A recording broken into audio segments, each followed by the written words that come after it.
This is Stephanie, and this is the Mocha Minutes Podcast.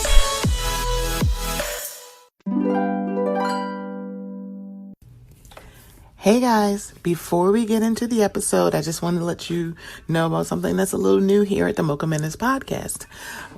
We are now participating in Buy Me a Coffee. So if you haven't heard, buymeacoffee.com is a place where you can show some support and some love monetarily to some of your favorite content creators. That includes me. So it's in the increments of either $1, $3, or $5, and you can do as many as you would like. So I just wanted to let you guys know, would love some support. So if you would go to buymeacoffee.com/Mocha Minutes, I would greatly appreciate it. It will also be in the show notes. Okay, here we go. Hello, welcome back to the Mocha Minutes Podcast. I am Stephanie. Thank you so much for joining me. Now, I feel this person definitely needs an introduction. Don't get me wrong, but I adore him in a way that is, it's not like, why do you adore him? Because I've only talked to him on Clubhouse or on Twitter, or basically on social media, but I adore this man. And so it was very funny because everybody who knows me, I'm a Bravo lab. I'm a Bravo holic, Bravo historian to some.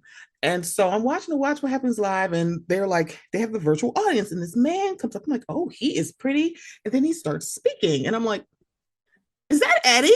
I'm like, oh my God, you guys.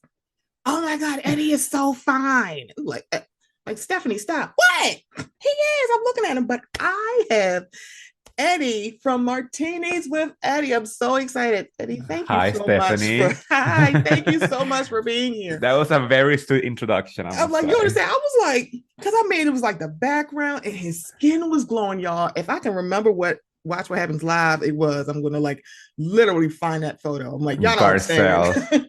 It was with Garcelle. Okay, that helps. Because I was like, is that Eddy? I'm like, I know that voice. This is what happens when you talk to people in Clubhouse and then you see them like, I know that voice. Y'all, that happened Eddy to was me. On Watch What Happens Live. I'm like, oh my God. Yes, that happened to me at BravoCon when I heard some voices and I was like, wait a minute, that voice sounds familiar. Right. You're like, I know that voice. Oh my gosh. But Eddy, thank you so much for being here. So we are going to dive into a lot, but yeah, before this we were talking about BravoCon, because BravoCon seemed like this, it felt like Comic-Con to me, because I mean, at every con or festival, there's always going to be hiccups. I'm like, even no matter how many years the con has been in place. This technically was only the second BravoCon. It's like you heard about hiccups here and there, but for the most part, a lot of the people who went don't regret going. They're like, oh, stuff here and there, but like I still had a good time because I got a picture with this person, or I got to do this, or I got to watch the panel, got to hear people perform. So I think that was really interesting about BravoCon, and because Eddy was there, and we're talking about the second part of the Beverly Hills reunion today. So he was at the Bravo, he was at their panel at BravoCon. Lord have mercy, hot ass mess. Rinna got booed, and I told somebody Rinna is from a school that just talking about me is fine. If you still good or bad, positive or negative, you talking about me, that means I'm embedded in your fucking brain. It's like, Rinna, that's not, yeah, you've been doing this for a little too long. It's probably why you think this is fine. You can flip off the audience. It's like, I'm sorry, who did you just flick that bird at? Because I know it wasn't me. But so Eddy, tell us about the panel, because if it was like for the few minutes that we saw the panel, I can only imagine, because I think it was like what, an hour, 45 minutes. Yeah, it was 45 minutes. And when I say it was a harassment from the beginning, let's talk about the beginning, because this is what I want people to focus on right now. Beverly Hills was the most popular panel of the weekend. I'm not talking about just because of the content, it's because of the ladies of Beverly Hills. Everyone wanted to get into this panel. So I was already inside the room while people were lining outside for to get in because I was attending the previous panel. So we just stayed inside because nobody kicked us out. So we just sat there. Guess what? There was so many people outside waiting that they started to line up on the hallways in the back, and they had to stop the panel to take down the curtains to move the room and make it bigger because there were so many people inside. People were complaining. This guy was fighting with somebody. It was a harassment from the beginning. So let's just start from the beginning. Oh my gosh. Yes, it was a mess, but it was interesting to watch because I was sitting down, like, just like drinking my little cocktail, like looking around, like, oh my gosh, people are getting into it. I'm here for it. Like, I'm gonna just sip my drink. I'm gonna sip my cocktail. That's right. So that was really fun to watch how like intense people were when it comes to the Beverly Hills ladies. Then when everything was kind of like, you know, fixed, they the person in charge of the logistic came to the stage and he thanked everybody for, you know, he appreciated for the help. And right after that panel, they started to kick people out who were watching previous panels to avoid this mess. So I got lucky because I was like, at least I watched the panel that I really wanted to watch. Yeah.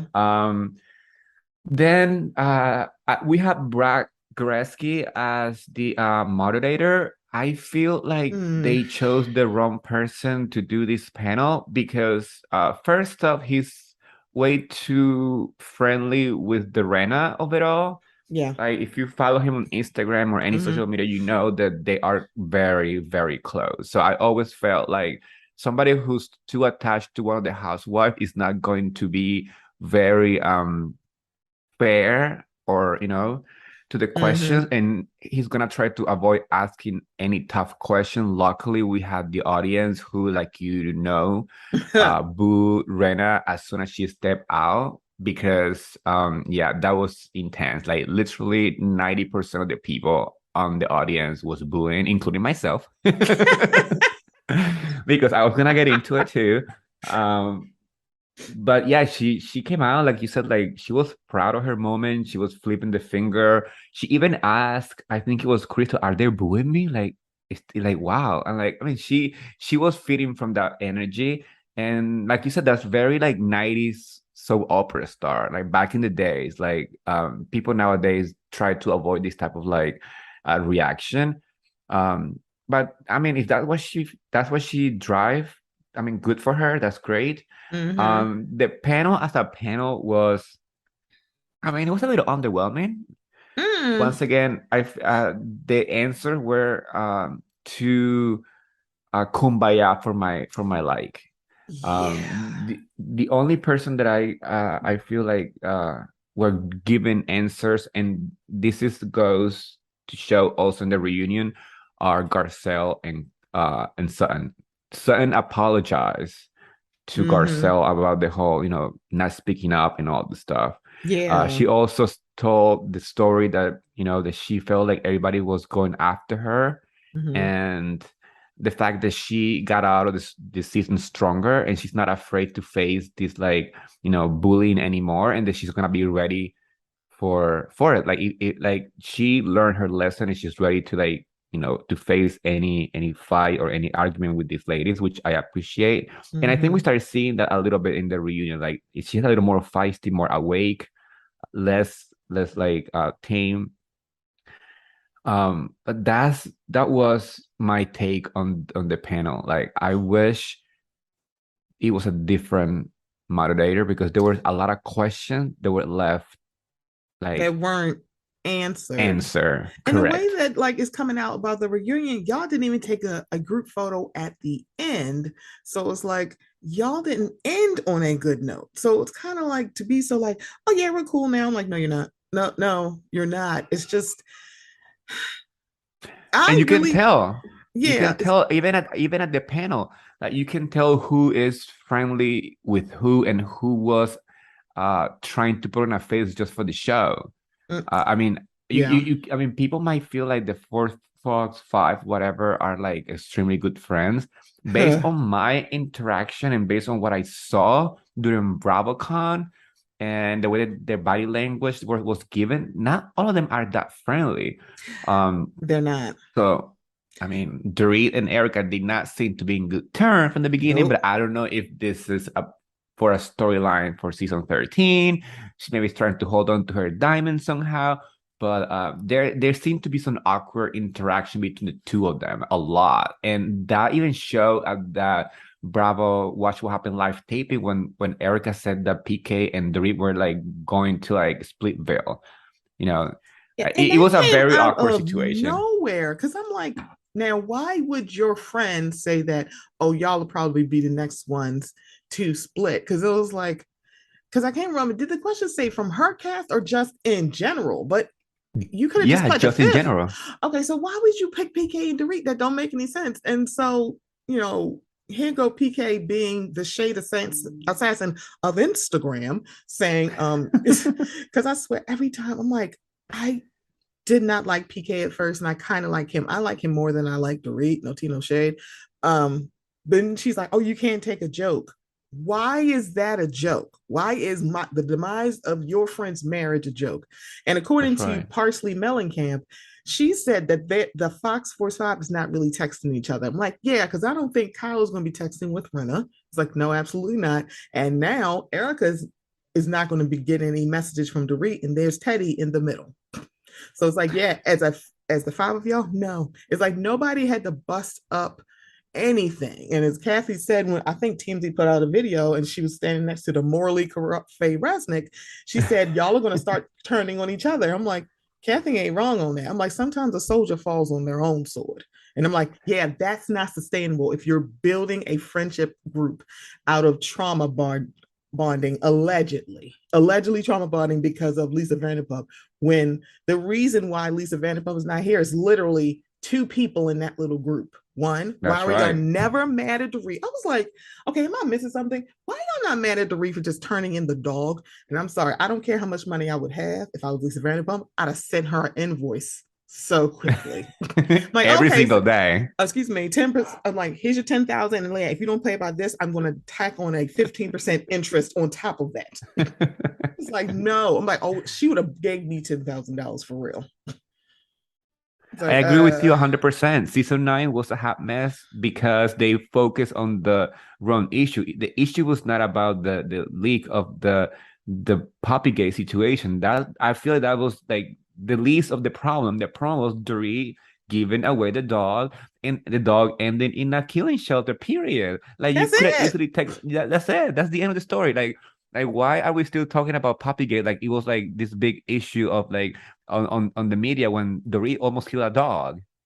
It's like, I was sitting here like, Dorit, why didn't you just give the dog back?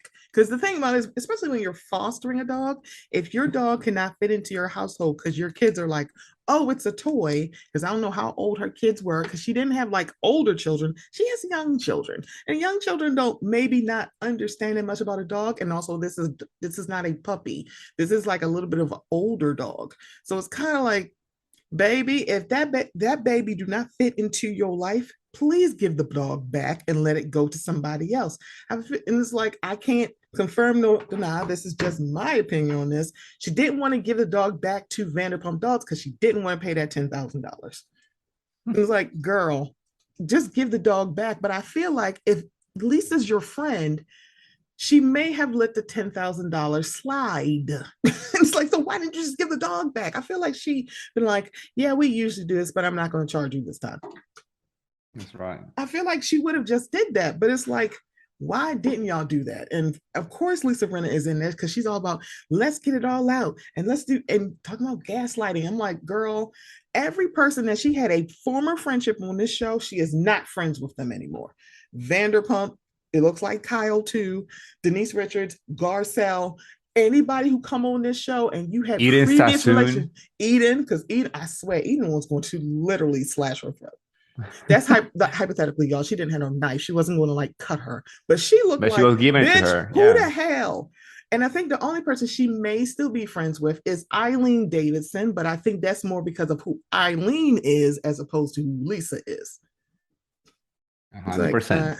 It's like, because one, it's like, because like when I was like younger, it's this weird thing we talk about with soap operas. It's like you'll know the soap opera people based on what your parents watch and which set of soap operas you watch. So that's why I didn't know who Lisa was on soaps, but I knew who she was on Melrose Place. However, Eileen Davidson, I knew exactly who she was because I watched Young and the Restless. I'm like, Ashley Abbott is joining the show. Y'all, this is a big deal. They're like, why? I'm like, how can you not know? I'm like, it's Ashley Abbott, but she also was in on another set of soaps. I think it was like All My Children, and I didn't watch it, so I didn't know. So it's like she had the best of both worlds. She was in that little group on CBS, and then the other group, I think that was ABC. So it's like a lot of people knew who Eileen Davidson was. It's like, but I kind of liked Eileen, but I'm kind of glad she is no longer on this show because I swear she would be doing the heavy lifting of with Lisa Rinna. And I'm like, girl, you don't have time for that. Yeah, and Eileen seems like a person with like a level-headed type of mindset. So she will be trying to like keep Rena. I don't know. I feel like the dynamic on the show will be weird. I will feel like maybe Eileen will maybe not be as friendly anymore with Rena. I honestly, if Eileen stayed in the show, maybe that friendship that they have right now, they still have right now because of, like you said, from soap opera and all this stuff, will be gone. Because I'm 100% Eileen will not stand by any of this situation. She wouldn't. It's like Eileen, because Eileen always came off as very even keel. Even when she said, "Beast, how dare you?" I'm like, am I watching a soap opera right now? All y'all actresses on here. I'm like, what the hell? But it's like, you never saw Eileen get into the thick of anything. So when she did, she was like, wait, how the hell did I just get in here? It's like, girl, I'm only trying to talk. Because Eileen was probably like, she was like a neutral on the show. She always was. She didn't stir up no drama. It's like, she was like, I'm just trying to be neutral and on this, that, and the third. She was everybody's friend. And then Erica lost her mind with her, and Kim Richards called her a beast. I'm like, Eileen Davidson? Like, that trip is wild, but we're not gonna go down to, you know what? When I watched this reunion, I was like, I'm gonna do a rewatch of Beverly Hills from the beginning. And I'm like, so I watched the first episode. I'm like, I never noticed this before. Kim Richards being on this show was interesting because essentially it's like a group of friends and then Kyle's sister Kim, who didn't know any of them. I'm like, yeah, that's probably why it seemed like there was a disconnect between her and the group because she don't know these bitches. She's like, I don't really know them. Yeah, she was not connected to anybody. The only connection was Kyle. It was like, you just brought your sister, and it's like, it'd be different if like they were good. And I think the only person really knew her probably was Lisa, but Lisa didn't seem like she was her friend. That's my friend Kyle's sister. That's how it came off. And I'm like, and this like makes me think about Kim a little bit differently because I did not like her at first when I was watching it. Now I'm going back on, yeah, Kyle, you're asking her to do a whole bunch about bitches she don't even know. Yeah. It's like she don't know them. I'm like, yeah, I might have to. And she never had her back. She never had her back. Yeah. So I'm like, oh, I'm gonna do this rewatch, Eddy, and I'm gonna end up liking Kim Richards. I have a feeling that's what's going to happen because I've done like rewatches of other shows, and so I went back and started Jersey again and New York. Jersey gave me a better appreciation of Teresa. Also the moment where I was like, y'all could have just turned the page on this being the Teresa and her brother fight like cats and dogs show in season 6 if y'all let those twins stay. But them twins didn't fuck with Teresa and Teresa didn't fuck with them. So guess what? It never happened. And now people are like, we need to change the show. Y'all had y'all opening. Y'all didn't want to do it because you didn't want to piss off Teresa. It's like, yeah, you couldn't keep them twins and she don't fuck with them.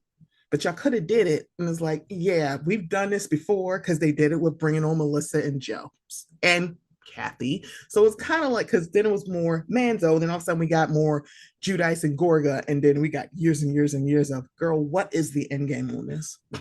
Seriously, what do you want them to do? It's been like forever. I'm so exhausted with the Gorga versus Giudice fight. It's like let's go. Let's change the theme. I swear. Especially after BravoCon. Eddy, the Gorgas were here first. Insane. I am like now like on the probationary period of being a tree hugger. Thank you, Joseph Gorga, because I swear he lost me. It was like, now you making me be a tree hugger. First of all, but most of all, you docking this Cash Money shit to Jennifer because you know William Aiden is not there. That is he is a cowardly punk ass bitch. It's like, that is not okay. And like, oh, she threw a drink. She didn't throw the drink on the Gorgas. She threw a drink on that dude who was in their employ who got close. I said, get the hell out of my face. That's right. And it was like, come on, y'all. It's like, see, now you make me go, now I'm a tree hugger. See how this works? Because I'm like, that's not okay. Yeah, they were literally harassing Jennifer Aiden while she was by herself. The assistant or something like that, I think it was Melissa's or Joe's assistant, approached Jennifer Aiden, and she was trying to like get him to like back off. She was like, get the fuck away from me. I'm like, yeah, I don't know anybody who's not going to say that. Exactly. Like, that is literally invading somebody's personal space. And the environment was not the right environment. Like, she was by herself. Her husband was not there. I mean, the Gorgas were acting weird. Like, I don't know if you know, Joe Gorga, that same night was the night that he said that his stand-up comedy was going to last longer than Teresa's marriage. His entire situation during BravoCon, like his like storyline, let's call it like that, was talking about Teresa and Louis. Well, Teresa is out there just living her life. Like, she's like, please stop talking about me. Like, why are you so obsessed with me? Like go away. Yeah, because the thing about it is like, your questions all were around Joe, Melissa, y'all not going to the wedding. We're not talking about anything else that y'all have going on. Teresa, on the other hand, people asking about her wedding, married life, the new podcast, this, that. Teresa has a solid storyline outside of y'all asses. Y'all don't. Right.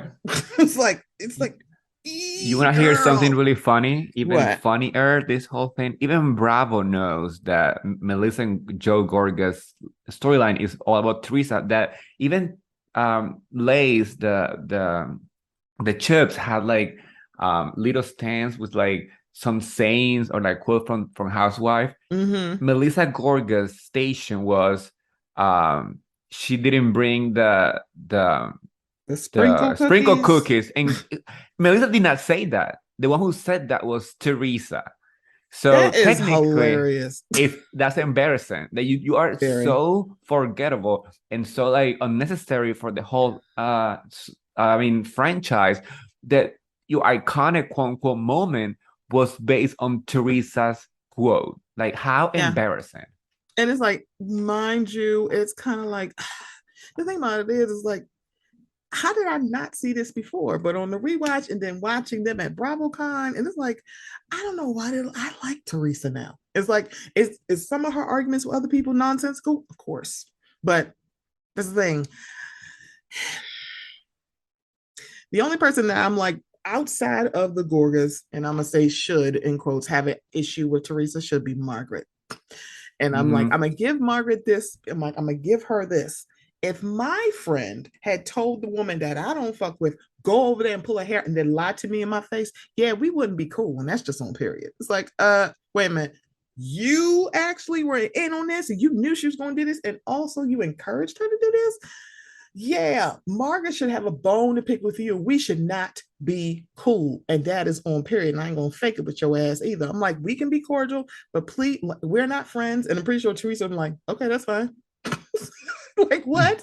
Like, they don't care. And I like Jennifer Aiden. And I've said this, Jennifer Aiden is one of the best additions as a new housewife ever. Across the board. Jen Aiden. Homegirl has her own storyline all season. And when she come to the fucking reunion, she be lining y'all up like bowling pins and knock y'all asses clear the fuck down by herself. I agree. I'm like, I love her.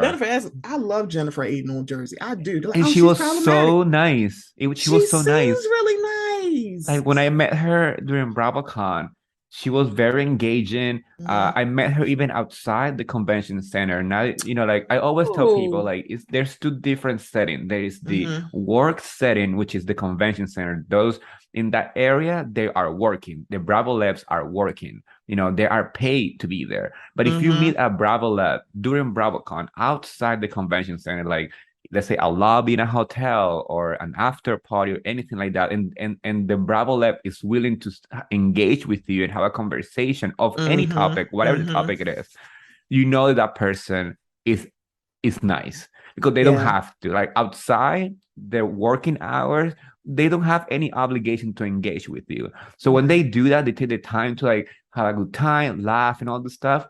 I give props to that person, and that's who Jennifer Aiden is. Yeah. At least from my personal experience. And that's good. And it's like, because it seems like she is. I think the other person that seemed like, I'm like, people, and I think someone met Caroline Stanbury and that said, she is so nice. And I was like, you would think it's surprising. And it's like, because it was surprising to me, but I think it's just because Caroline Stanbury has resting bitch face. So you all off the rip think that she's probably going to be nasty. And no one is like, oh, no, she's not. Everybody's like, oh, no, I like her.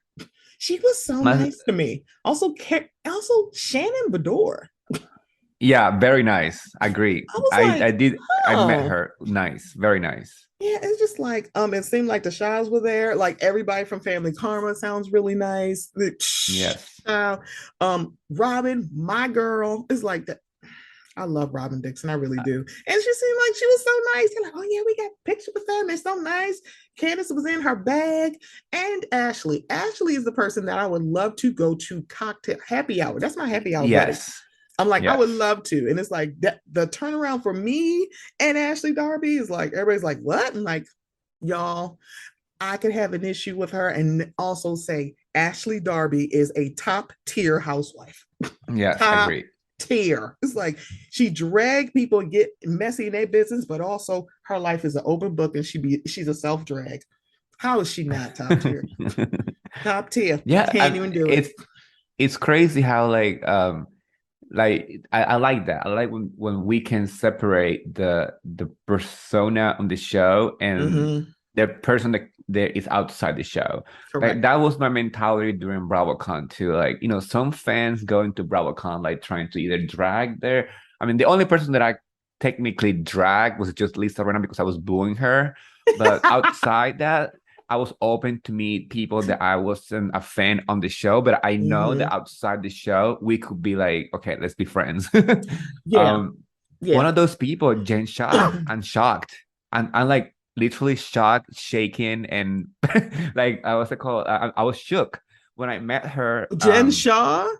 Jen Shaw. She was not at the convention center. I met her outside. They're like, she crashed a party. I'm like, a party that's open to the public? She just isn't at BravoCon. I mean, no, it was technically not open to the public. It was it wasn't? Oh my gosh. It was a private party? It was a private event at the Gothenburg where Bravo was having their after party. So technically she did crash the party, but I met her in like around that environment. I mean, so she was fun. She was friendly.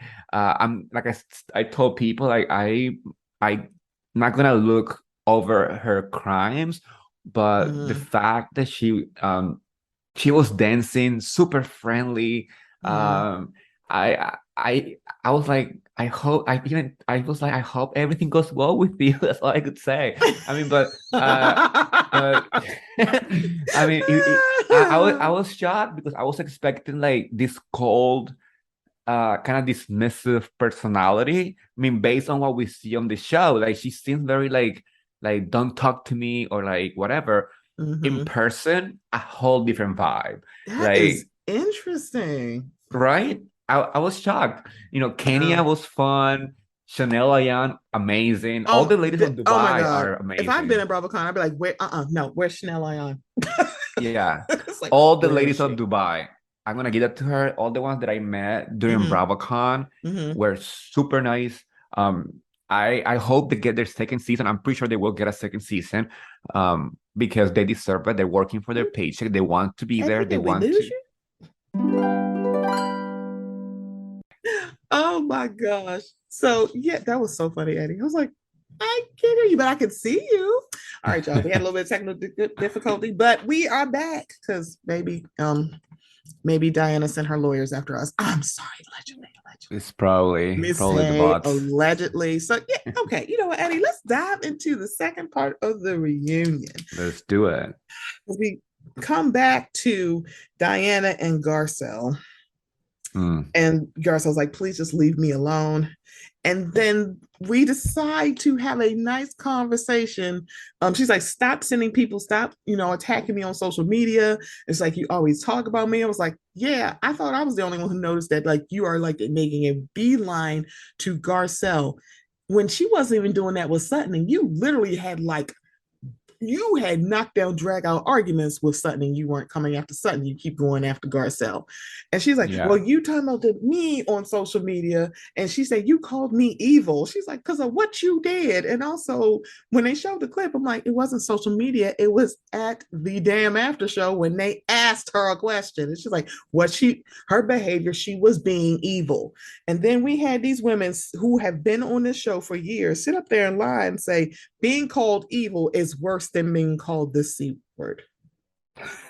They couldn't even say it. We can't say the C word. Like, that's how bad it is. C word. And I'm like, wait a minute, weren't y'all the same ones who literally was raking Brandi Glenn? I'm glad somebody pulled up this clip too of them literally coming after Brandi for calling someone a C word. Y'all didn't like it. It was, that's right, it was Kyle. Let's see. Dorit, when she was drunk, I think she called Erica a C word. Also, Erica had a necklace that had the C word on it. And then we had a discussion about how y'all were somehow offended. But now, because y'all are so clicked up and y'all want to protect Diana for some god awful reason, y'all sitting here lying on this couch. I'm like, there is no universe where this is like, no, evil is worse than that. Like, there's no universe where it is. I agree. I was embarrassed watching that segment of the show because, I mean, you can't say the C word whatsoever. Like, that's why they bleep it on TV. That's why we don't say it. We know that there is a derogatory term. Evil is just an act. It's like a quality that you show in a moment. Like what Diana did was evil. She called Sutton the C word and literally broke her into pieces. That's just being plain evil. Let's call it what it is. Call a thing. Yeah. And like, you're gonna tell me that these ladies think that evil is worse than the C word? Even Andy wasn't even buying it. He was looking at it like, okay, what's happening here? Right, because it's so funny to watch. I think it was a tweet where somebody, I guess it tagged him in a tweet, and he responded, "No, question, no debate." I'm like, Andrew, shut up. Because you are the one who literally sit them and go, come on, y'all. I'm like, sir, if I remember things about the reunion, I damn sure think that the host remembers that. I'm like, we had a whole conversation with Brandi Glanville. And how y'all like, oh my God, that is despicable what she said. But now you're going to sit here and do this. I'm like, no question, no debate. Clearly, because you did not push back on those ladies. Kind of nobody did. And it was just, except for maybe Garcelle. Crystal was still a deer in headlights because I swear, anytime she says the sky is blue, y'all want to argue with her what shade of blue is she talking about. It was just like, get the bleep out of my face. I said, Lord. And they're like, we gonna go break for lunch. I'm like, okay. And then Sutton saying Tricky Dicky. I'm like, Tricky Dicky sounds kind of obscene. Because now I'm like, how do I get some Tricky Dicky? I love it. I'm like, how do I get some Tricky Dicky? I'm like, what's Tricky Dicky? I don't know. So they're going to lunch, and then you see after they are talking about after it was about Garcelle talking about her son, and they're in their dressing rooms eating their lunch. Kyle is trying to insinuate that Crystal is a liar. I'm like, very interesting, because I looked at the pairings. So you had Kyle with Dorit, you had Sutton with Garcelle, you had Erica with Lisa. I'm like, it's 7 housewives. Who was with Crystal? It was supposed to be Diana, I believe, because they are somehow close. I'm still not sure why they're close, but they're supposed to be friends even before the show. But that pairing, like you said, like was very interesting. And obviously, I'm like, who's eating lunch with Crystal? It seemed like she was seemingly eating lunch by herself. Yeah. Unless Rob was there in her glam, but it was like, y'all gonna take go, all of our kids are under attack. I'm like, so first of all, Rinna, your kids are under attack from you and Harry, according to your damn daughter. That's right. That's It's right. like They are your the daughter ones is the one you're attacking. like, you're hell on wheels, and all I want for Christmas is not something that y'all are doing. Girl, shut the hell up. I'm like, it's not the same. And the bad part about it is y'all trying to say, y'all trying to all lives matter. What happened to Garcelle's son is ridiculous. And I'm glad they didn't bring up Portia. I'm like, the Exactly. stuff with Portia, they went to Kyle's Instagram. They went to this boy's Instagram. They went directly to that child. He's 14. Right. He's 40 years old. Like this attack, even an adult can handle it. Like even an adult will Mm-hmm. break this person. This attack will break an adult. Imagine the damage that he was causing to a 14-year-old kid. He did not know how to react to it.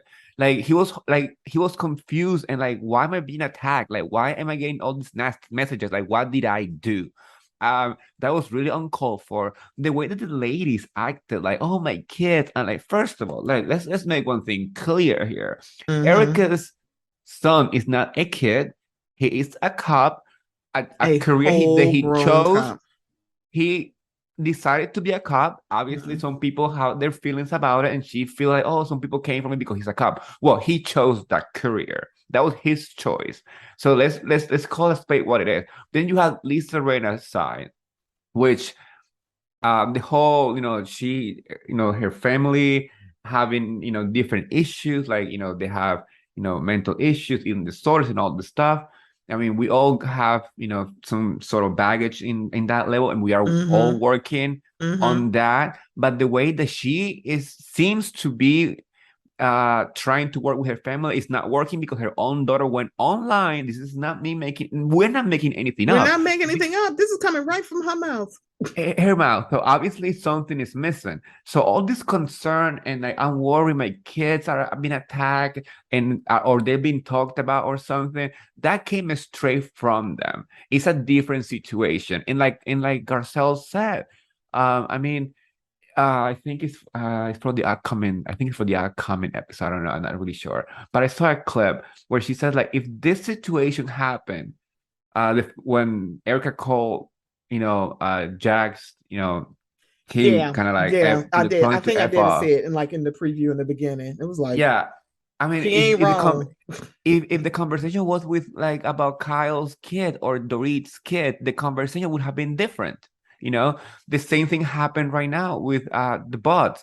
Like if this happened to somebody else, kids on that panel, they will be doing a different investigation. They will be all tagging it along and trying to like fix things up and whatever. But because it's Garcelle, they were like, oh my Mm-hmm. gosh, that also happened to me. No, no, no. This is not also happened to me. This happened to Garcelle's son, a 14-year-old kid. Let's focus on the matter here. Correct. That's it. It's like y'all make saying, oh, it's the same. I'm like, what happened to Portia? I'm like, yeah, it's not. It's not the same thing. Not that we're saying like, oh, what happened to Portia is fine because it actually still is not. But let's be very clear. She still is a little bit older than Jax. Jax is 14. Like, I'm trying to think, is Portia 15? I think what, 15, 16 at this point? Like, it matters. She's still a child, and y'all didn't see like it was, you didn't see it pointless for you to speak up and say, this is not okay for you coming after Portia, because let's be very clear, it's not. But y'all are being very weird and literally looking as if this is not more serious. Instead of like trying to do what about isms and all our kids matter, y'all could have just been like, what you said was wrong, which is why I wanted to literally slap Andrew across his face when he said, and Rena, you were the first person to speak up. Yeah, she also archived that post because she didn't see no point. So maybe That's you should right. like, who else is helping you get prep for this reunion, Andrew? Because I'm like, no, don't bring that up. Because the whole thing with Diana, it was like, I'm glad we didn't see too much more of her because she wanted to sit there like, I'm being attacked. They're responding to the behavior that you had with Sutton on the screen. That's right. I'm going to call it evil because what you didn't like, I'm sorry. You know what? You're right. I shouldn't have called you evil. You are trash for the way that you treated my friend at that party. That better? Is bitch better? It's like, is that better? Is that better for you? Because I'm like, girl, you lucky. I'm like, you're lucky you on this big old oversized tablet that I got to look at. But the way that y'all are coming and rallying around Diana is so hilariously funny to me because Yeah. when Sutton made Little Miss Parsley Mellencamp cry, y'all circled around Teddy. It's like, oh, can you take it back? She's like, why should I take it back? I thought that bitch was boring and I said what I said. It's like, she said, was your first impression? I thought you were boring. Oh my God, that's not nice. Oh my God, that's how I feel. It's like, y'all don't like people being somewhat direct. And now you watch Sutton, who didn't, Sutton seems like she has never had to really weigh her words. And now she is like trying to weigh her words and she's doing a very bad job of it. Crystal is too. Because I'm like, I think what she was saying is that the conversation was dark. And I'm like, yeah, because you tell me about every every race and ethnicity in your pool, like this United Colors of Benetton is super weird and dark to me because it's like you're like, I don't see color, but I'm gonna tell you every color that was in my damn pool. I'm like, oh, okay. So let me know. Diana is saying that she has filed lawsuits in LA County. I mean, she formed this thing to give money to the orphans and widows, child. She signed and put this lawsuit so she can find justice for Jackson. I'm like, girl, fuck you. She's not trying to find justice for Jack. She's just trying to clear her own image. She's doing like, it for I'm herself. gonna show that I am not the one who did this.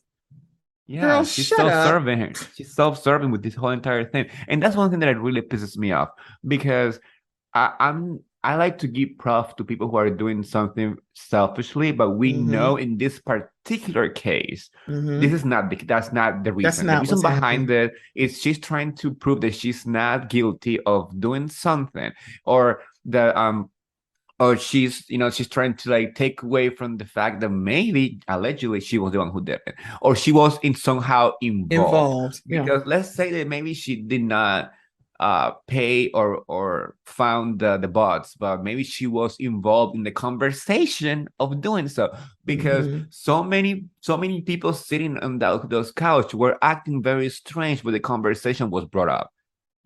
Body language is very telling, and I don't care how good of an actor or how bad of an actor you are, you can tell when somebody is feeling uncomfortable with the conversation. Yeah, it's like y'all not ready to have this conversation, but the good thing is for all of you, Andrew is running the show. He's moderating this talk, so y'all shouldn't be that uncomfortable. So we come back and they are talking about Kyle getting tatted up. I'm like, girl, we do not care what that lady who do the splits and paid 3.5 minutes in that new Halloween movie. Girl, we don't care about your damn tattoo. And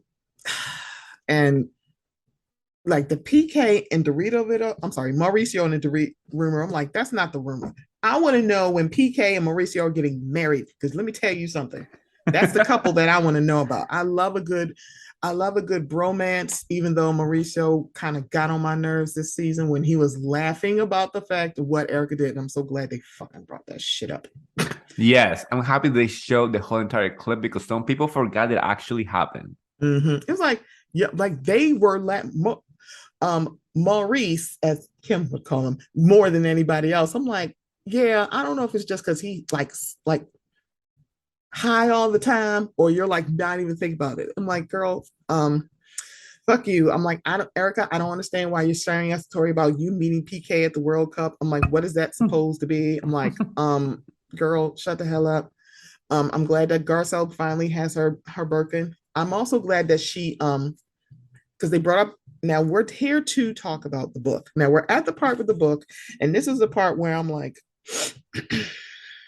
Sutton, you not speaking up when the shut about Jax was coming up is like, that's not the apology. This portion is the apology that you should have. Like, Garcelle, I should have had your back when this was happening.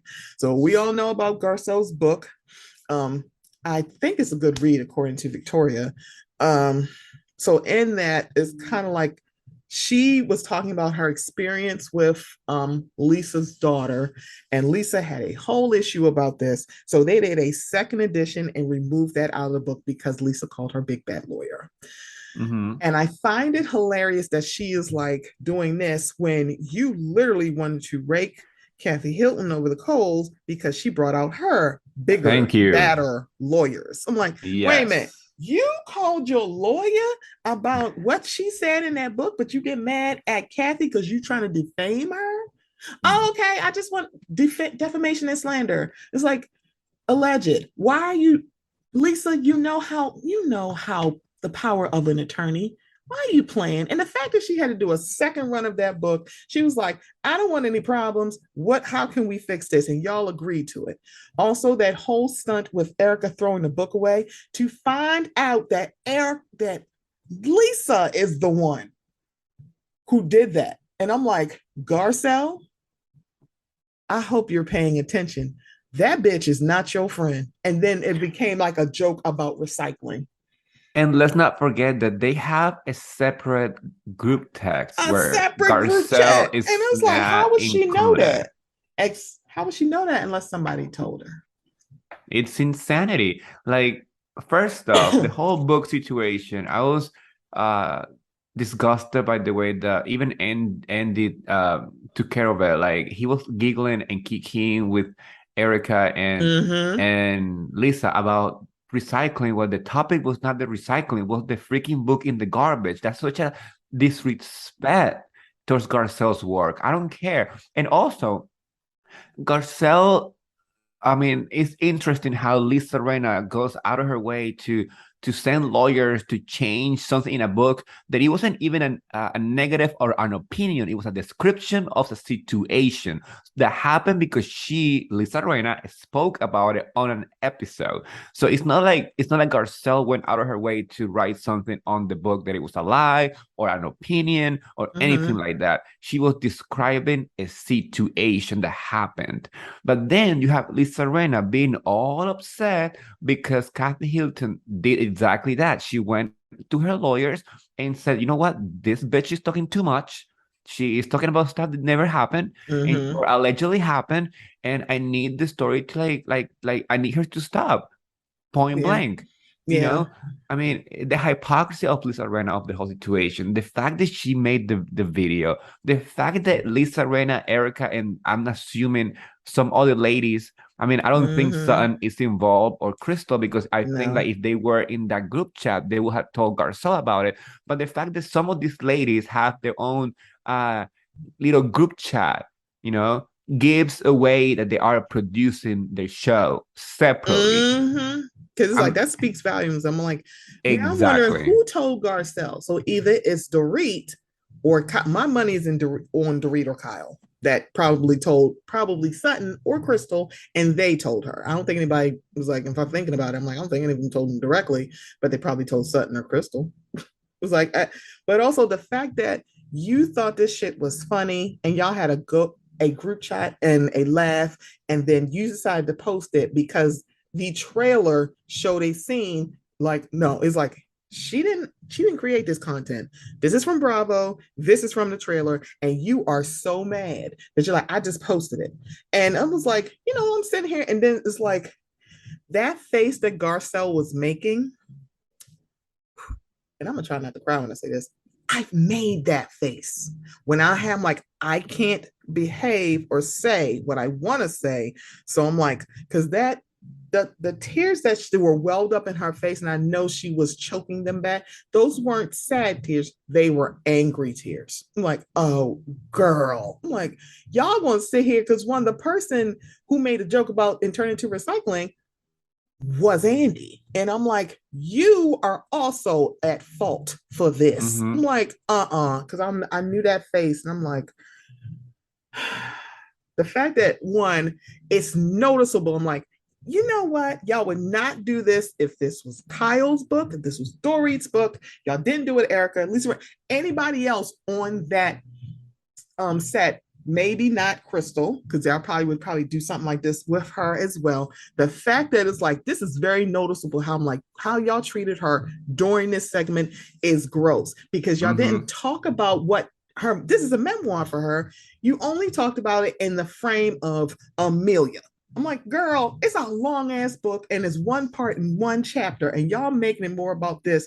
You didn't even really, I think they brought up the whole Bill Cosby because she brought up her experience with Bill Cosby in the book. But other than that, y'all ain't really bring nothing up. I'm like, so this wasn't to really highlight her book. It was to, let's talk about Bill Cosby. Girl, we all know about Bill Cosby. She is not the only one, but I also am glad that Garcelle's telling her story, because the part of the narrative of Bill Cosby is like he only essayed or attempted essay with white women. And I'm like, no, there's no possible way. There are some black women in there. So it's like, yeah, I'm glad Garcelle said something too. So it's like, no, it's like, we're not going to act like he only did this white women. He didn't. He did it to, I'm sorry, he had a diverse roster of women that he terrorized, allegedly. Oh, yeah. Allegedly. Girl, I ain't stupid. Hi, shout out to Les. Big bubble of alleged. He's like, I'm not doing that. So to watch them, like, y'all, and to see, like, the fact that it's coming out at the reunion that, oh, I'm the one who actually threw the book in the trash and it's my photo. Ma'am, you opened your silicone-filled lips and said that, Garcelle, I was closer to you than Denise. We've had a long-ass friendship. Imagine your friend does this to you. And it's like, I have literally shared food with Lisa Rinna. I have done stuff with Lisa Rinna. We are friends. I'm like, girl, that should have been the way. What she just did with Eric, of all people, Dracarys on your friendship. And I'm glad that Sutton said, you are not my friend. We don't have a friendship. Oh, okay. Noted. It's like, So, Garcelle, be that frank. Lisa Rinna is not my friend. If you can actually do that, we are not friends, especially when I did a second amended edition of my own book. It's like, absolutely not. I'd be like, oh, I'm done with you. It's like, I don't want to talk about her. I don't want to talk about Diana. I don't want to talk about Lisa Rinna. No, we're good. I mean, she took the time to change the book. I don't think even she had to do it. Like, why would you go out of the way to change a segment of your own book because somebody felt uncomfortable with the conversation? Like, no. And I mean, it was, once again, it wasn't anything but a description of the situation. It was not an opinion. So Lisa Rinna going out of her way show more like she's more concerned about her own image than her own daughter. That's the reality of the whole situation. I mean, I don't get it.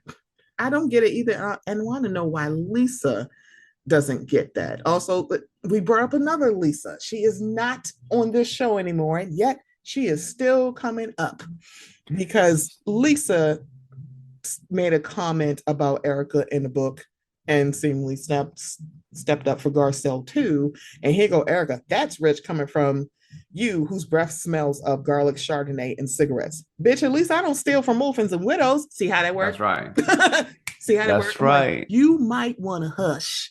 And so you do know the Pump Rules kids, they be on the social medias. Oh, yeah. People literally like Lisa Vanderpump, like, Erica, shut up. I'm like, what is your issue with Lisa Vanderpump? Because it's like, you don't really have an issue. So why are they're all jealous involved in this? I'm like, what is your issue with what is your issue with her? I mean, Lisa Vanderpump is living her best life. She has an extremely successful business, a beautiful family. The last thing that she cares about Erica Jane's opinion. She does not care. And the fact that they keep bringing her up every single time that they have, every single time they have a chance to do it. Like, remember what the reaction that they had when they were in La Quinta or whatever, having a good time and kick in. And Garcelle said, oh, my son got a job with Lisa Vanderpump. The way they got shook, it shows that she lives rent-free in their head. She really does. I would love for her to come back because that would shake the whole entire franchise. But I'm 100% sure that she won't, even though I want to really badly. It's she's like I don't think she is going to come back. But it's not in the Bethany way that I think she won't come back, because I don't think she's above it. I think she's just gonna like, no, because I'm gonna cuss somebody out. I'm like, oh, Lisa, that's why we want you to come back. I need you to literally rein in Rinna. That's why I want Kim to come back, because I want her to sit her down and make her cry again. I'm like, yeah, no, make her cry, Kim. Make her cry. That sounds so bad, and I'm saying that, but it was just kind of like, out of all the people that she be going back and forth with, she never went back and forth with Kim Richards. Because Kim Richards know your shit. That's why you ain't gonna say anything. That's why you sat there and cried, because you knew. Kim may have been like, she may have like struggled with her addiction all of those years, and there's some times where she wasn't lucid. Guess what? She still knows shit about your husband. She still knows shit about you. It's like, yeah, that's why you're not gonna sit here and say anything. So then they gave us a segment about Lisa this is why I'm glad you're on the show. They had a tearful, they had a segment where they're talking about Lois. So here's the thing. I am someone who also lost a parent. And for me, I was like, when I heard she lost Lois, I said, she's going to get a reprieve from me because I know what this feels like. I know how this feels. Now I know. Like, I don't know the exact feelings, but I know the loss of losing a parent. So I'm like, Rena's going to get some grace from me when it comes to the whole Lois thing because her mother seemed like just a lovely person, very full of life. And it's just, it's like when you lose a parent, it's like you can't even explain it. It's like it's a loss. It's like a piece of you is gone, and you're gonna have to let your heart heal. So Rena was. I'm sorry. Go ahead. I was gonna say like I totally get it too. Like I lost my dad many years ago, So and sorry, it's okay. It's been a long time, and I understand grief, and I know the grief is different in each person. But one thing that I'm 100% sure is that most people reaction to grief, especially when you are with other human beings, is trying to find comfort. And the way that Rena was reacting to people on the show did not seem to come from a place of pain or like confusion, like she said. Oh, it's a confusing time.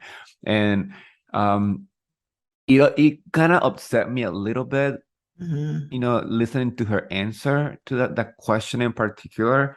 Was because I don't know how somebody who's grieving the loss of a parent who you truly love and miss and appreciate, then turn around and start being extremely disgusting to another human being who has absolutely nothing to do with the loss of your parent. And people who you should be looking into finding peace. Like if you are going on a trip and all and having or going to a party or doing anything with the group, the last thing that I would want to do is make somebody feel like shit, because I just want to feel comfort and I just want to be at peace and find those happy moments to get out of this pain that I'm going through. So the way that she's explaining the reasoning behind her reaction to things, I like I said, I feel bad for the loss of her mom. There's a big loss, but it doesn't connect in any level with me. It's no excuse. It's not an excuse because it's like it was so soon after. So because I lost my dad in February. And so those months after that, it was kind of like I found myself going, Stephanie, even if your feelings are all over the place, you losing your dad is not, thank you. It's not an excuse for you to be an asshole to anybody else. That is not an excuse. Mental health is not an excuse. Grief is not an excuse. But people who love you and care about you will give you the grace of, girl, it's fine. Which is why that's what happened at the party. It's like something's like, girl, this means nothing right now. You really are grieving. This is a lot because it was so soon after. So it's kind of like you go, no, I get it. So, which is why, if you would have said, oh, I was like, I was not expecting this.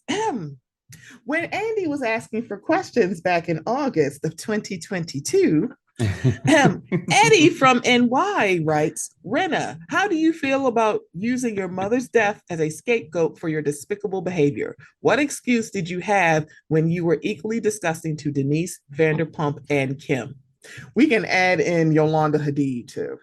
That's right. And Eden Sassoon. And Eden. So I'm like, I feel like this is what happens when you run out of characters. But when I said, is that Eddy? Eddy was like, I will not. He's like, I will not rest. First of all, Rena, you are garbage. Okay. And the thing about it, she didn't answer your question. I'm like, so that's not really it's a very confusing time. No. That's not his question. Exactly. That's not the question, and she didn't answer it. I was shocked when I heard Andy Cohen say Eddy from New York. I was like, what? I know. I had to rewind to make sure that was me. And I felt that question. I when I posted that question on the Twitter account asking for a question for the Beverly Hills reunion, I was not expecting it to make it to the reunion. I did get a great response from people. Like people were coming and said, like, this is the question that needs to be asked.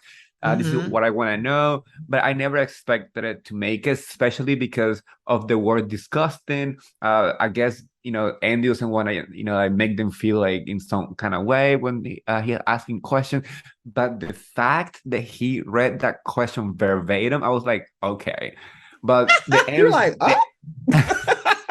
like the answer was extremely underwhelming because it did not answer the question whatsoever. This is, I mean, at least I know that I did my part as a viewer, and I let Lisa Rinna know how we see her from her previous action. Does she care? I'm pretty sure she doesn't care. But the fact that she knows the viewers are watching from seasons after seasons, seeing her being disgusting, the word that I use, disgusting, towards other castmates, and now trying to use that Lewis's death as as a shield for her same disgusting behavior is not reading with the viewers. So at least she knows that now. Right. Because it was like, oh my God, I've just had time. I'm like, so are you going to apologize to all these other people? Because the minute that she was talking about this, I'm like, yeah, you owe Yolanda an apology. I'm like, you came after Kim about her addiction. You came after Yolanda about her autoimmune disease that you were trying to act like she didn't have. You came after Eden. You came after Vanderpump for no apparent reason. But now it's like, oh, it's like it's like you have an excuse. And I'm like, Lois is not your scapegoat. How dare you use your mother's memory as a reason why you literally acted like a jackass this year? How dare you use Lois like that? A lovely woman who literally was minding her fucking business, and you're gonna make it this like, oh, it's because I lost Lois. I'm like, so were you losing Lois when you were coming after Yolanda and Kim? Where was Lois? Still living her life. It's like, Lisa Rinna, if you want to own shit, own that you were an asshole and you wanted grace of you being an asshole because you lost your mother. Let's just be very clear. It's like, how fucking dare you? There are adults who also grieve their parents.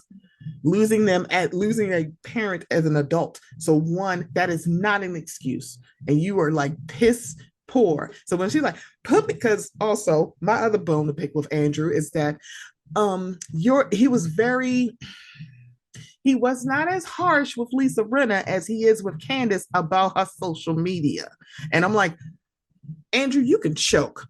Kiss my ass and climb a tree. I know you're not going to sit here and act like Lisa's like, it's just this, and you ever think about that? It's like, nope. You flat out said and repeatedly, watch What Happens Live and reunions, Candace, your social media is like disastrous. Like, and you've never said that to Erica. You've never said that to Rinna. You never said that to Vicky. You never said that to Kelly. You never said that to Ramona or Luann. You have never said that to Leanne Lockett. You have not said this to Brandy Glanville. You have not said this to anybody except Candace. And then it's like, you softballing this in with Rinna. I'm like, who the fuck do you think you playing with? And I'm like, really? And when he said, put me on pause.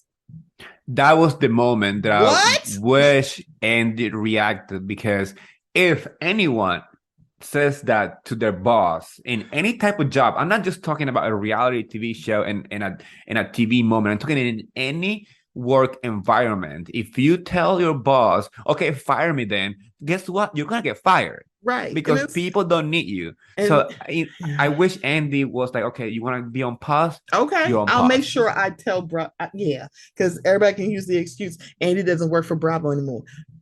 I get it. Andrew is no longer a Bravo employee. However, he is sitting there acting as the head of Bravo. Is everybody's symbol. When it comes to Bravo, they're going to see Andy, even though he don't fucking work there. I bet he got the producers on speed dial and said, you heard what she said, right? Put her on pause. Dorinda didn't ask to be on pause. they just put her on pause because she needed a break from Roni. Her behavior, She exactly. didn't ask, right? She didn't ask to be put on pause. They just put her on pause. They didn't outright fire her ass, which I thought was surprising. They just put her on pause. They're like, put me on pause. Yeah. Is that your final wish? Because I'm about to grant it. It's like, that's like Rena is so old school that she takes this shit as a joke. It's like, oh, you think they wouldn't do that to you? Yeah, 100%. It's like, girl, fuck you. Also, so let's, yeah, because it was a lot in this episode. But apparently Kyle made this again, something else, her business. She didn't like Sutton's flipping behavior towards Reed, but the home invasion. And let's be very clear, we all felt the same way. I'm like, girl, Sutton. And the fact that Sutton was very apologetic. She's like, this is one of the most terrible things that I said. She's like, this is the worst thing I've said in the world in her life. I'm like, girl, you too old to be saying that. But never mind. You know what? We're just gonna leave it here. And first, Dorit said, I really needed to hear that from Sutton. I'm like, girl, what? Just like, okay, whatever. But then you see Kyle, who was physically aggressive with Sutton more than one time. It's like she was pulling on her like Sutton was her child. I'm like, girl, don't get your fucking hands off me. It's like, why are you talking about? It's like, why are you touching me? Like, why? It's like you like pulling on her in like this weird thing. And Garcelle is Sutton's friend, so she did say she does kind of make some things about herself. She does. She does. No one's going to. I love that though. I love that Garcelle was able to say that, like, hey, you do make some stuff about yourself, and they look at each other like, okay, and they move on, and then you see that's the other a real friend. Dude, exactly. That's true friendship. The other ladies, on the other hand, were looking like for the drama, the moment, and it never happened. So they were like, okay. It was like Sutton obstructed the group for getting to know you. And it's like, it's because of Sutton that we couldn't get to know you. Yeah, Sutton's the reason. Sutton's the real reason. And then I am glad that Crystal, see, when she pipes up, she is good. Because she also was the one when Erica was cussing at Jax. It was like, oh, honey, stop that. Girl, don't pay attention to these ladies. They're crazy. Come on, let me just get you out of here. Mm-hmm. But she was just like, y'all protect each other in a way. And I'm glad she said the four of them. Y'all four protect each other in a way that is more than Garcelle does for Sutton. She's like, y'all four protect it. Like, they look like, what? We do? Yes, bitch, you do. Y'all know y'all do. And it's like, it's so weird when it was like the whole thing with Sutton and Crystal when they brought up, and Sutton's like, girl, we worked this out. I think it's fine. We don't have to talk about this. Y'all made it y'all issue, making it seem like they sticking up for Sutton. They don't like Sutton ass either. They don't like Crystal. They don't like Sutton. They're like, oh, let's do the checks and balances. Who do I hate less? Sutton. Oh, okay, so let's talk about this. No, bitch, let's not and say we did. It's like, and then a whole thing with the Watch What Happened segment where she talked about the Elton John party. And it was kind of like the one time that Andrew kind of put some feet to the fire is talking about, it seemed like y'all were cool, but then you didn't want to accept her apology. It's like y'all sat down and it's like, it seemed like you still didn't like her. And she's like, oh, I don't hate her. And she's like, they're like, you don't? It seems like you really do hate her. And Sutton's like, you know what? I'm tired of being your punching bag and I don't consider you a friend. How can I with how you're treating me? And she's like, oh. And then she wanted an apology from Rinna, and she said, I am sorry I took my pain, anger, sadness, and fear out on you. I swear I got up off that couch and punched her in her face. I'm sorry I was a bitch to you. Stop weaponizing your mama. I'm like, girl, shut up. Your grief don't have nothing to do with what you did to Sutton. Yes. What the fuck are you doing? I'm like, again, Lois is the reason, girl. It's everybody else's fault. I'm sorry that Lois has I'm sorry she got called home and she is on the other side of Jordan with everybody else. I am so sorry. She's probably met my father by now. I don't like that you are sitting here weaponizing saying that is the reason. Heifer, No, it's not. You lied about Harry and that sauce. You said Harry's very hurt. He's like, what the fuck are you talking about? No, I'm not. I was like, I don't know. And so she said, well, she's like asking for an apology. She asked for a thank you. She didn't thank me about the Elton John thing. And you made that your storyline.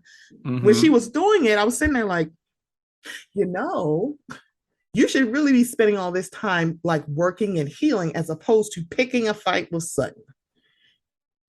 It's like, yeah, to say that she had no impulse control, she be tweeting and deleting, which she does. She put up stories and then delete it. But you know how long to actually leave it up because you know you a couple million people follow you. So you're like, oh, let me take it down after 3 hours. Bitch, fuck you.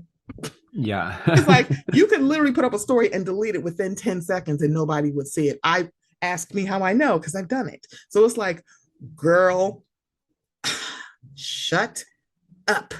I mean, she left the stories long enough to like hit the social medias and Like, oh, stuff. did you She see know she what she was tweeted and doing. deleted? I'm like, yeah, because you gave the bloggers and the Bravo pages and everybody else time to do a screenshot. You think people stupid. You think people are stupid.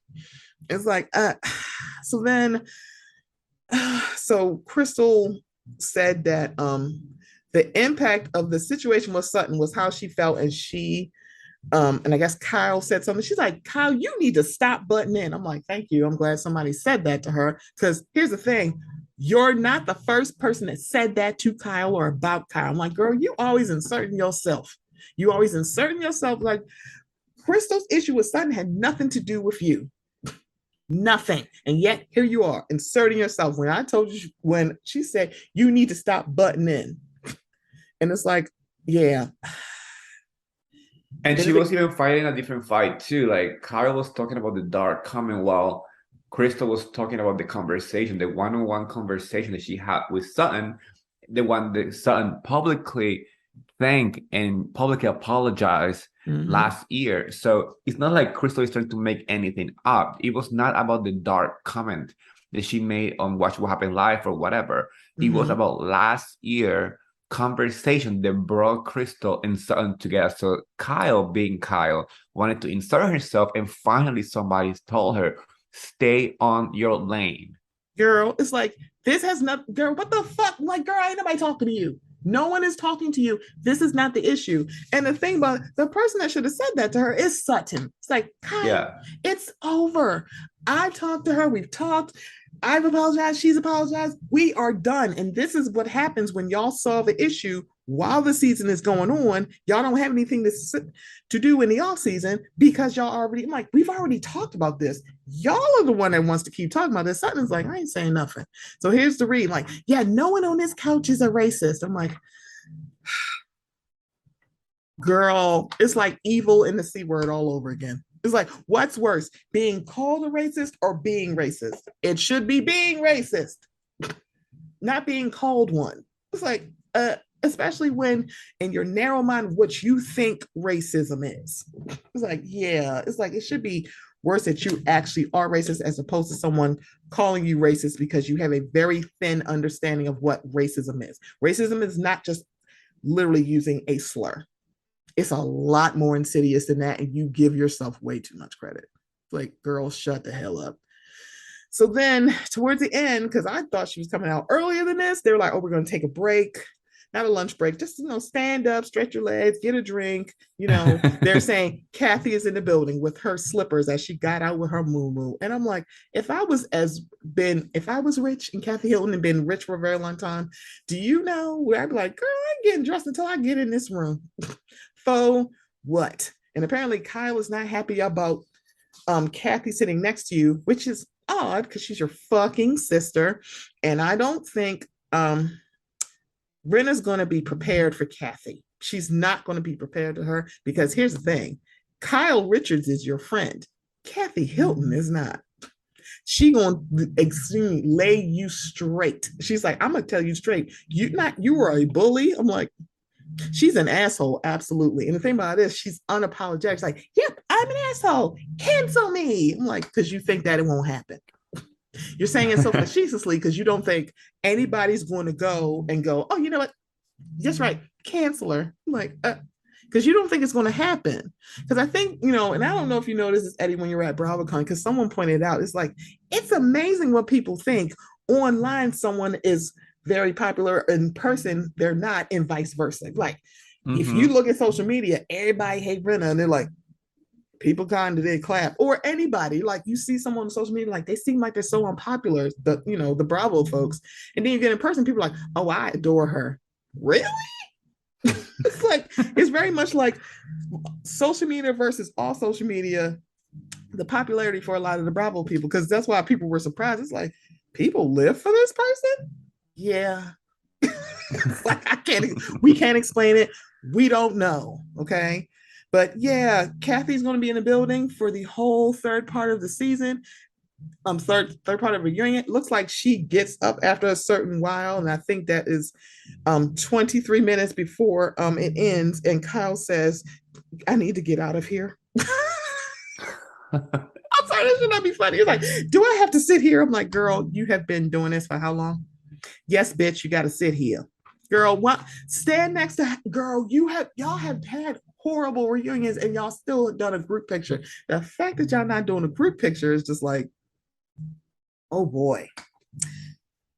Kathy said something that you don't like, because I think Kyle has to sit with the fact that she didn't go too hard on Lisa Rinna because she believes her. She believes Lisa Rinna. She believes that Kathy went gutter ball low on her ass. She believes it because Kathy has gone gutter ball low on her ass to her face. And I'm like, okay, but still though, you made this same mistake. I'm like, don't do what you did with Kim. Don't do what you did. Because you turned around and wanted Kim to like stick up for you when it came to Brandy. If I was Kim, I'm like, why? You don't ever stand up for me against your friends. So I should stand up to my friends for you. And like, Kim, that's what you should have said to Kyle. And we're going to watch her do the same thing with another sister. And Kathy is like, if it is the same cast, I am not coming back. She is friend of, she can do that. That's fine. Kathy's like, I don't need this show. And she doesn't need the show. She's freaking Kathy Hilton. Like, I don't care what Rena says. Like, oh, who's Kathy? Kyle's more famous. I'm like, no. Kathy Hilton is wealthier. Kathy Hilton has a legacy. She's part of a dynasty. I mean, like, come on, like, let's be honest. Like, if Kathy Hilton doesn't show up to work, she's not gonna like lose the check. She's not gonna like stop eating. She's extremely wealthy. She does not care for this. And I mean, I will be sad to see her go. Yeah. But I can see why. Like, why you want to be in that environment when you have people? Yeah. I don't blame her. Because it's like, I know what two people she's like, if they're there, I'm not coming. She's talking about Lisa and she's talking about Erica. Yeah. It's like, yeah, one of them got to go or both of them, but I don't know what y'all gonna do, because I mean, she was able to negotiate her friend a salary, and I'm like, girl, I'm like, Kathy Hilton is very powerful. And let's be very clear, when Beverly Hills started, the most I knew was, isn't that Paris Hilton's aunt? Because anytime they had like some kind of thing, remember like the True Hollywood Story, I think they did one on Paris. Yeah, she was all over that thing. Yeah. So anything that had to do with Paris, here come like her beautiful aunt Kyle with her long brunette hair. It's like, girl, you were Paris Hilton's aunt. Shut the hell up. I'm like, oh, she's an actress. Is she? I had no idea. She only has like 2 credits to herself. Like, come on. Like, and Halloween is like 30 years ago, like 30, 40 years ago. Like, no, and the last 2 are awful. So I mean, I haven't watched. I've heard, and I was like, Eddy, I thought Halloween should have ended with Halloween H2O. So when they came back and did it, I'm like, so I guess the premise on paper makes sense, but I'm like mad. I'm like, girl, Halloween H2O should have been it. I'm like, that would have been like badass. That's where it should have ended. But now we're doing it. But I also like Jamie Lee Curtis. So it's like, more Jamie Lee Curtis, great. It's like, what? And people forget that Kathy had her own acting career before she became a Hilton. She had a long career too. I mean, she didn't have it was in the 70s and early 80s, and maybe not that many people remember, or many viewers don't remember, but she had an acting career before even Kyle had her own acting career. Kim Richards was the actress of the family. Correct. I mean, if anything, Kyle was the less success of the whole entire trio.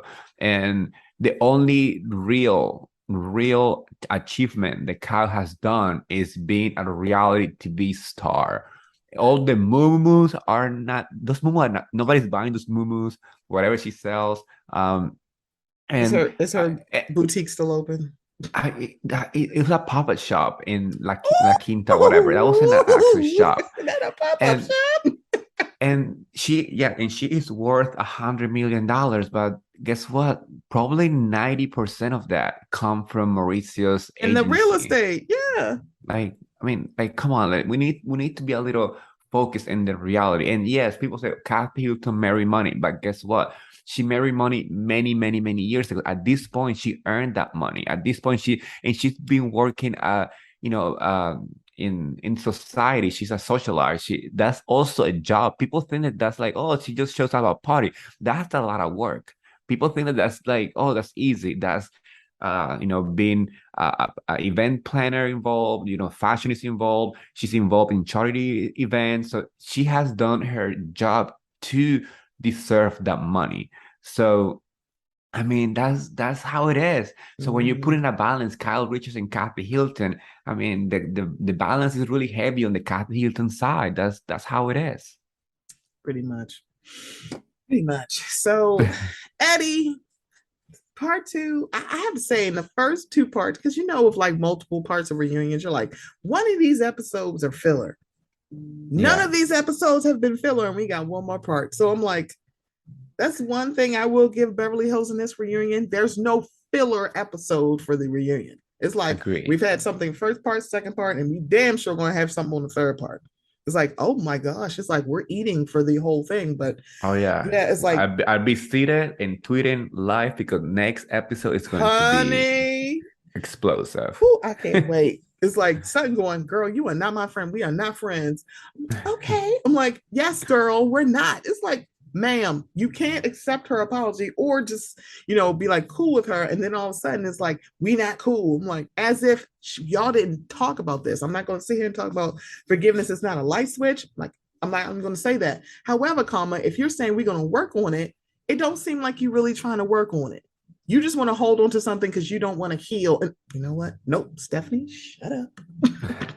Let me be quiet. But Eddy, thank you for recapping part 2 with me. Before we go, so first of all, I had to tell you that, y'all, I got to see Eddy's hair, and it's fabulous. It's just well coiffed. I'm like, he got this skin that's ridiculous. And now people are like, I gotta see this skin. You sure do. Let me tell y'all what it looked like. But tell everybody of how they can find you and find your show. Yes, you can find me on Twitter, TikTok, and Instagram as MarTEAnis with Eddy. That's MarTEAnis, MarTEAnis with Eddy.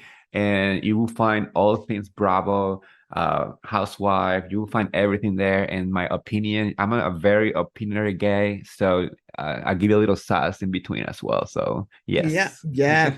y'all better catch Eddy on these social medias, okay? Y'all better catch it. I'm like, dang, Eddy is a stew. He on everything, okay? Thank you so much, Stephanie. Thank you so much for doing it, because I was like, nope. I literally, I don't know. I think the season like halfway done. Eddy, you got to come on the show so we can talk about the reunion. I'm like, the season wasn't even over yet. It's like, oh no, Eddy, you got to be here. You got to be here, because Eddy be having like his feet in the fire. He be boots on the ground when it comes to Beverly Hills. He is the Beverly Hills historian. He's like, no, because this happened. I'm like, well, damn, I don't remember that. Damn, Eddy remember that. It's like everybody's like, if you're a Bravo lover, you're a Housewives fan, everybody, like, if they're a historian, you also have a specialty. You're like, Beverly Hills is Eddy's specialty. It's like, so you're like, I agree. I feel like that's how I feel. Like a lot of the content creators, like they have a specific, we all watch all the shows, we all comment on all the shows, but I think every single one of us has like a particular show or city that we are really laser focused and know every detail. And that has been Beverly Hills for me. So I'm so happy that I got to do this recap with you, because this season, especially this reunion, is been really good. Yes, it has been. So y'all, this has been the MochaMenace podcast. I will be concluding the reunion, and I had to do this because I love her. I have Nehemiah aka that African butterfly, because she is a Kyle fan. So I'm like, girl, I gotta hear how you feel about Kyle after the third part of reunion. So I'll be recapping part 3 with Niamati. Cannot wait. Oh, gosh. So y'all, thank you. And I will be back next week. Bye.